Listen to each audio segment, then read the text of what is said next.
Professor Salvador. Esse vídeo tem o objetivo de explicar as atividades aí do caderno de atividades da disciplina de matemática do 8º ano, ok?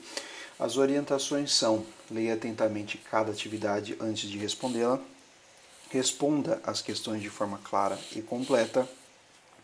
As respostas deverão ser feitas a lápis ou então com caneta azul escura ou preta. Aproveite o conteúdo registrado em seu caderno e consulte-o. Bom, iniciamos com simplificando o registro numéricos, tá? O objetivo dessa sessão é chamar a atenção para que muitas vezes nós lidamos com números muito grandes ou muito pequenos. E nós temos uma forma de escrever esses números muito grandes ou muito pequenos de uma forma mais compacta, tá? E isso envolve a utilização de potências de base 10.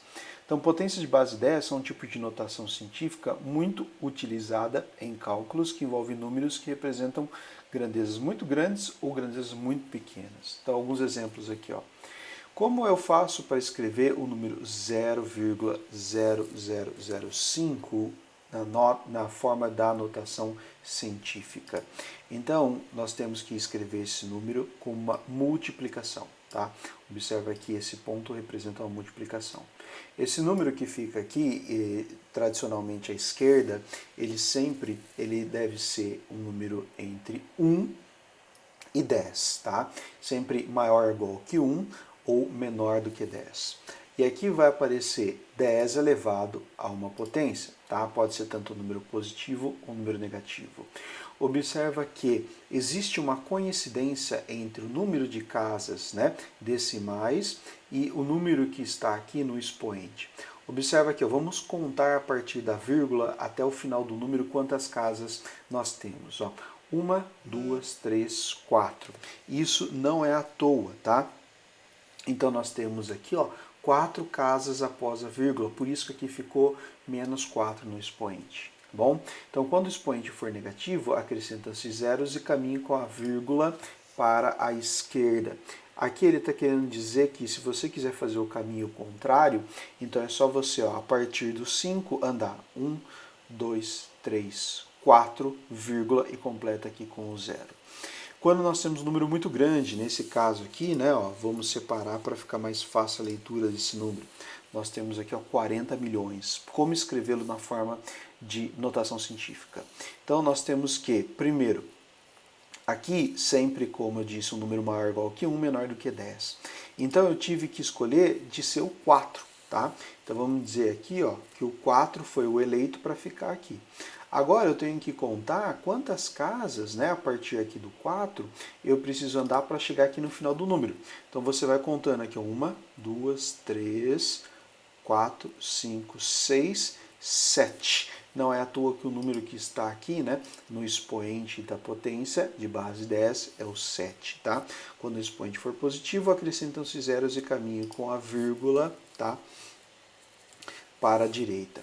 Em ambos os casos, o número de expoentes corresponde à quantidade de casas que a vírgula, tá, irá se deslocar, certo? Então nós temos aqui, essa não é uma coincidência, tá? Isso daí é uma decorrência da regra de escrever os números em notação científica. Então vamos lá, vamos escrever notação científica cada um desses números aí, certo? Então vamos lá. Aqui nós temos, né, o número 100.000 para escrever ele em notação científica, tá? Deixa aqui só, vou precisar desse recurso, senão não dá para escrever, tá? Então ele vai ficar assim, ó. Nós temos, né, que o número escolhido para ficar aqui à esquerda tem que ser o 1, né? Por quê? Se eu escolho, por exemplo, 10, não pode, porque lembra que eu disse que notação científica é sempre um número maior ou igual que 1, menor do que 10, multiplicado por uma potência de base 10. Então eu escolhi 1. Agora, para eu saber qual é o expoente que vai aqui na potência de base 10, eu vou ter que contar quantas casas, né, eu vou ter que andar para chegar até o final do número. Então tá aqui, ó, o 1. Então vamos contando, ó. 1, 2, 3, 4, 5. Então aqui o número que estará no expoente é o 5, certo? Então, os 100 mil se escreve como 1 vezes o 10 elevado a 5. A mesma coisa com os outros aqui, tá? Só notem que quando tivermos aqui número com vírgula, o expoente, em vez de ser positivo, vai ficar negativo, tá? Qual o número de cada notação científica abaixo representa? Então é o seguinte, aqui nós temos que fazer o caminho inverso, tá? Então vamos lá. Nós temos aqui o 53, tá certo? Como o expoente é negativo, nós teremos que andar 4 casas para a esquerda, e aí a gente coloca a vírgula. Então eu inicio sempre aqui no final, né? Então eu estou aqui no final do 3. Então eu conto 1, 2, mas não tem mais número. Então o que eu vou fazendo? Eu vou completando com 0, tá? 3, 4 casas. Pronto, coloco a vírgula. Em geral a gente não deixa, né, o número começando com vírgula, então a gente coloca um 0 aqui, certo? Então a mesma coisa vai ter que fazer então nos outros para fazer essa representação, ok? 3. O perímetro de um terreno retangular é igual a 0,063 vezes 10 ao cubo. Marca a alternativa que corresponde ao perímetro desse terreno. Aqui, pessoal, para sair dessa multiplicação, né, para chegar nessa, é fácil, tá? É só pensar o seguinte, o que é 10 ao cubo? É 10 vezes 10 vezes 10. Quanto que é 10 vezes 10 vezes 10? É 1000. Se você fizer 0,063 vezes 1000, já vai dar o resultado, tá bom? Radiciação, vamos relembrar quais são as ideias básicas de uma radiciação. É a operação que realizamos quando queremos descobrir qual o número que, multiplicado por ele mesmo, uma determinada quantidade de vezes, dá o valor que conhecemos. Então, exemplo, por que a raiz cúbica, observa aqui, ó, que não é raiz quadrada, é cúbica, tá? O que marca, o que chama a atenção que é uma raiz cúbica e não uma raiz quadrada? Aqui no índice, que é esse número que fica nessa região aqui do símbolo, né, da radiciação, do radical, o número é 3. E o que isso muda? A gente quer saber que número multiplicado por ele mesmo 3 vezes que dá 125. E é 5, porque ó, se você faz 5 vezes 5 é 25. 25 vezes 5 dá 125. E também, quando nós temos aqui, né, o índice ímpar, surge a possibilidade de nós resolvermos raízes negativas, tá? No caso aqui, menos 125, que é menos 5. Por quê? Se você multiplicar menos 5 por menos 5, dá mais 25. Por que mais? Menos com menos vai ficar mais. Mais 25 vezes menos 5, mais com menos, menos, e 25 vezes 5, menos 125, tá? No entanto, não é possível dentro do conjunto que nós temos por enquanto, né, dos números aí racionais, não é possível resolver raízes quadradas de números negativos, tá? Mas isso daí a gente discute depois. Então, nessa atividade aqui, ó, só toma cuidado, porque eu vou variando aqui os índices, tá? Por exemplo, aqui, a raiz é quadrada, tá? De 900. Então, a pergunta é, que número multiplicado por ele mesmo que dá 900? É 30, né, gente? 30 vezes 30 é 900, tá? Já aqui não é a raiz quadrada, é a raiz quarta. Então, eu quero saber que número multiplicado por ele mesmo 4 vezes que dá 81. Nesse caso aqui é 3. Então, vai contando lá. 3 vezes 3, 9. 9 vezes 3, 27. 27 vezes 3, 81. Certo? Agora a gente vai ter que utilizar um pouquinho dos conhecimentos de geometria para responder essas questões, tá? Aqui a gente vai utilizar um transferidor. O transferidor é um instrumento que a gente utiliza para medir ângulos, tá? Então, nesse caso aqui, ele está perguntando o seguinte: quais são os valores que a gente conta para A, B, C e D, tá? Como resultado dessa medição aqui.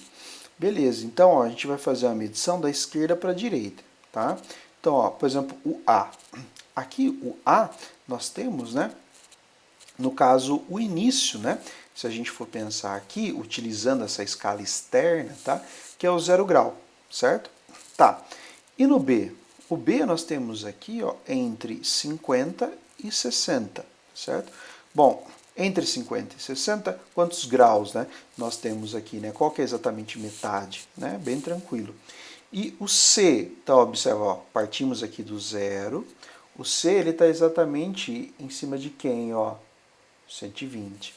E depois o D é a metade de uma circunferência, né? Se a circunferência completa tem 360, a metade, né?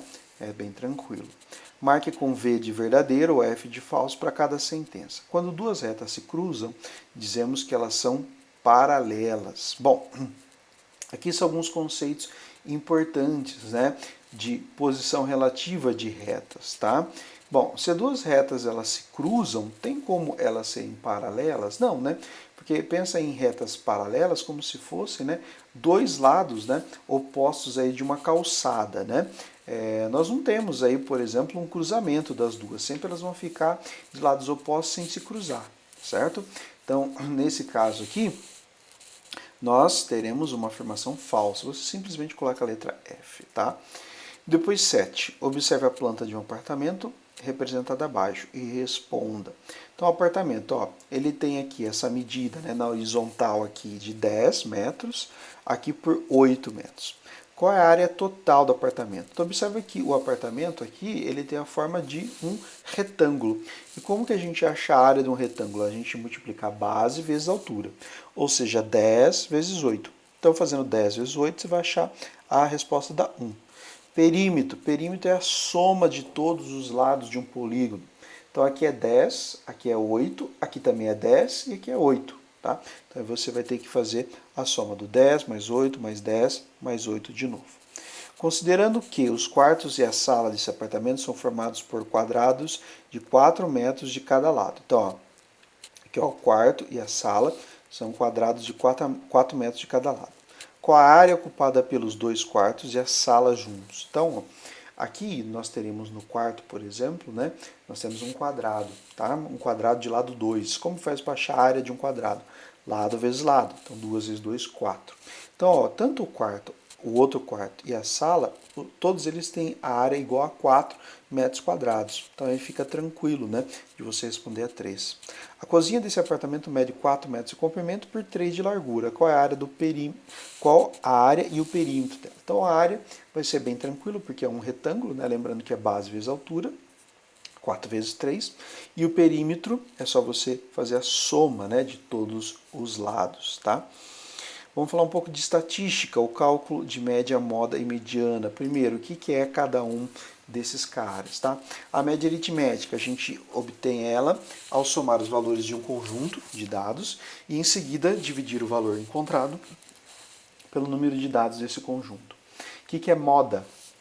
Apesar de no cotidiano ter um conceito diferente de moda ser alguma coisa, né, que o pessoal usa, alguma coisa que está em evidência aqui, a moda ela tem um sentido bem parecido. Ela fala que representa o valor que mais aparece em um conjunto de dados. Sendo assim, para defini-la, basta observar a frequência com que os valores aparecem. A mediana representa o valor central de um conjunto de dados. Para encontrar o valor da mediana, é necessário colocar os valores em ordem crescente ou decrescente. Quando o número de elementos de um conjunto é par, a mediana é encontrada pela média dos valores centrais. Assim, esses valores são somados e divididos por 2. Então, vamos dar uma olhada nisso daí na atividade. Então, na atividade aqui, na 8, considere os dados organizados na tabela abaixo e responda. Então, temos a idade dos alunos da oficina de futebol, tá? Então, 8, 9, 10 anos e quantos alunos tem? Respectivamente, 18, 10 e 4. Qual é a média aritmética da idade de todos os alunos dessa oficina de futebol? O que vocês vão ter que fazer? Vocês vão ter que somar aqui, ó. Nós temos, ó, 18 alunos que têm 8 anos, tá? Nós temos aqui 10 alunos que têm 9 anos e 4 alunos que têm 10 anos. Então, nós temos que fazer a soma, tá? Das idades. Ou melhor, vamos fazer o seguinte, para ficar mais fácil. Então, vamos fazer assim, ó. Você vai ter que fazer 8 vezes o 18, tá? Por quê? Temos aqui, ó, 18 alunos com 8 anos, tá? Depois, você vai ter que fazer 9 vezes o 10. E depois você vai somar aqui o 10 vezes o 4, tá? Você vai fazer essas multiplicações e depois vai fazer as somas. Esse valor que você encontrar, você vai ter que aqui, ó, dividir pelo número total de alunos que nós temos aqui, né? Quantos alunos nós temos na totalidade? 18 com 10, 28, com mais 4, 32. Então você vai ter que dividir por 32, ok? Qual é a moda entre as idades desses alunos, né? Então veja bem, qual é a idade que aparece com maior frequência, né? Bom, a de 8 anos, tá? Por quê? Observa que nós temos aqui, né, 18 alunos que têm 8 anos, tá? Então a moda vai ser aqui igual a 8. E qual que é a mediana da idade dessa turma aí de futebol? Então, a mediana nesse caso aqui, né, igual nós definimos aqui anteriormente, nós temos aqui que ela vai representar o valor central de um conjunto de dados, né? Então, nós temos, né, os alunos aqui, ó, com 8 anos, né? Seria aqui, ó, 8 anos são 18 alunos, né? Então aí nós vamos ter 18 alunos, tá? Então aí você coloca 18. Depois, nós temos aqui os alunos com 9 anos, né? Então vai ter 10 alunos com 9 anos, ok? E por fim, aqui eu só estou colocando os números, tá? No entanto, depois na hora de organizar você vai ter que colocar o número correto aí. E 4 alunos com 10 anos, tá? Beleza? Então, no caso aqui, você vai ter que ver qual o número que está central, ou seja, o número que está no meio, tá? De todo esse conjunto aqui de números, ok? Na 9, Cláudia registrou um quadro, o consumo de água em sua residência por 4 meses. Observe. Então aqui, ó, de julho até outubro, qual foi o consumo em metros cúbicos, tá? Calcula a média do consumo da água da casa da Cláudia nesses 4 meses. O que você vai ter que fazer? Somar e dividir por 4, tá? Somar o 14 com 16, com 16 e 18. Qual é a moda desse conjunto de dados? Qual que é o mais que se repete aqui, né? O 16, né? E qual que é a mediana? Como nós temos aqui, né? Já está até meio que ordenado, né? 14, 16, 16 e 18, né? A mediana seria, né, a média aritmética dos dois valores centrais, que é o 16 e o 16. Mas como a média aritmética de 16 é 16, então é só o 16, tá? Reflita e escreva qual dessas medidas caracteriza melhor o consumo de água na casa de Cláudia, tá? Então, esse aqui é só responder, tá? Qual que é a medida que caracteriza melhor o consumo da água. Será que na 10, Carlos quer comprar um par de tênis novos e está fazendo uma pesquisa. Veja os preços que ele encontrou em algumas lojas. Então tem aqui vários preços. Qual é a média dos preços? Você vai ter que somar tudo e dividir por 1, 2, 3, 4, 5, 6, 7. Qual é a moda, tá? Qual que é o valor que se repete aqui na maior frequência, tá? Então, observa que aí esse aparece 2 vezes, tá? Qual é a mediana? Então, organiza do menor para o maior. Como nós temos aqui o número ímpar, vai ser o valor que vai ficar no centro, tá? Mas tem que organizar do menor para o maior. Em quantas lojas o valor encontrado está abaixo da média? Então, depois de fazer a média, quais são os valores aqui, né, que ficaram abaixo dessa média? Na sua opinião, a mediana dos valores pode ajudar Carlos em sua compra? Então, como que a mediana pode ser utilizada na ajuda aí, né, da tomada de decisão dele? Gráfico. Com base no gráfico, responda as questões a seguir. Então, veja bem. Aqui nós temos, né, o número de meninos e meninas de cada turma. Média de meninas entre as 4 turmas. Então você vai somar todos os números de menina e dividir aqui por 4, porque são 4 turmas. Média de meninos, mesma coisa, soma todas a quantidade de meninos e divide por 4. A diferença entre a média de meninos comparado com a média de meninas. A diferença é menos, né? Então você vai fazer o número da média de meninos menos o número da média de meninas. Qual o total de alunos de cada turma? Então aí 8A você vai ter que somar, né? Tanto de meninos como meninas. Mesma coisa para as outras séries. Qual a média geral de alunos dos 8º anos? Aí você vai somar esses 4, tá? E depois dividir pelo número total aí, né? Ou melhor, soma o total aqui, né, de cada turma e divide por 4, tá? Recordar é viver. Veja o exemplo a seguir, depois resolva as equações de primeiro grau da atividade abaixo. Fica a dica, iremos utilizar os conceitos dos futuros conteúdos. Então aqui, observa que deixou um exemplo, né? Uma das formas de resolver uma equação do primeiro grau é aquele esquema de deixar tudo que nós temos aí com letra de um lado e o que não tem letra do outro. Mas quando a gente diz, né, que passa de um lado para o outro aqui, né, que é uma regra prática, na verdade, a gente sempre troca o sinal, a gente diz, né, nessa regra prática. Então, por isso que o 20x ficou menos 20x e o 4 ficou menos 4. Tá? 25x tira 20x, ficou 5x. Aqui eu tinha 29, tirei 4, ficou 25. Aí a pergunta é, né, 5 vezes que número que dá 25? É o próprio 5, por isso que o x vale 5. Mesma coisa aplica aqui para resolver essas outras, tá ok? Bom, gente, por enquanto é só. Bons estudos e qualquer dúvida fico à disposição.